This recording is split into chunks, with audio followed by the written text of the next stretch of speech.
Munson, and I am the owner of Jennifer Munson Photography.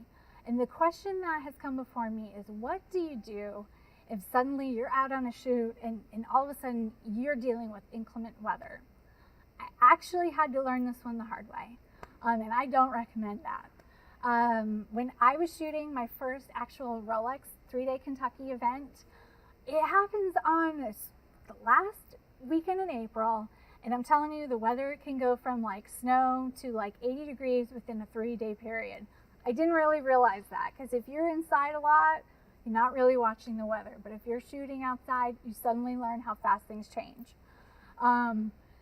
So this is what I had to deal with, and I'll show you. I'll go through the steps now of what I've done to change and get ready for that. The first year I was there, it was sunny. Next thing you know, it was pouring down rain. Luckily for me, I had a trash bag, so I took it out, because you need to protect your camera, especially if it's not waterproof. I mean, some of the professional cameras come and they have a pretty good seal, but you know, when you're paying $5,000 for a camera, you don't want it to get wet.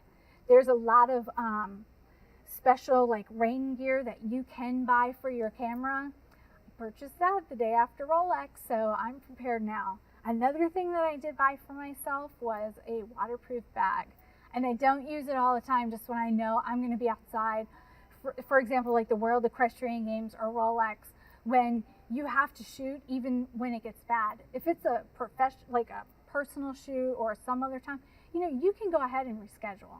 But when you have an event that doesn't quit for the rain, that means you can't either. I also like to pack my bag with ponchos.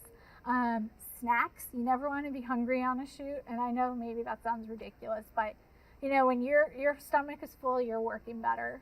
And another thing, sunblock. I always carry sunblock with me, because when you're photographing, you actually start to burn this part of your hand here.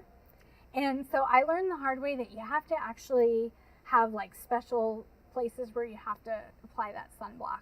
And another good thing to do, especially when you're doing equestrian sports, those arenas are all a bright white sand. So when the sun does come down, you'll see a lot of people wearing these really big hats. Well, there's a good reason for that, because that sun is reflecting back into your face. It's really hard to see. It wears on your eyes. It just actually relaxes your body. So I recommend protective gear, sunblock, big hat, poncho, and you should be all set.